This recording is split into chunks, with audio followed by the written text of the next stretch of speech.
నమస్తే, welcome to పక్కా హైదరాబాద్. నేను సంపత్. బులెటిన్లో డీటెయిల్స్ చూద్దాం. రాజేంద్రనగర్ పిఎస్ పరిధిలోని ఉప్పరపల్లిలో గ్యాస్ సిలిండర్ పేలింది. ఇంట్లో వంట చేస్తుండగా ఒక్కసారిగా సిలిండర్ బ్లాస్ట్ అయింది. గ్యాస్ సిలిండర్ పేలటంతో వంట చేస్తున్న మహిళ మాధవి ఠాకూర్కు తీవ్ర గాయాలు.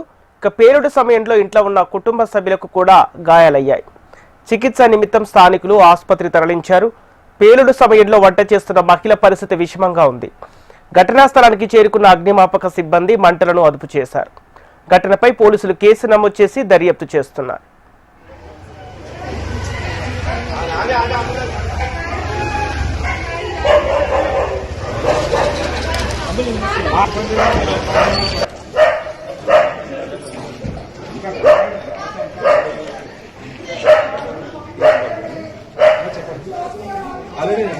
చెప్పండి సార్.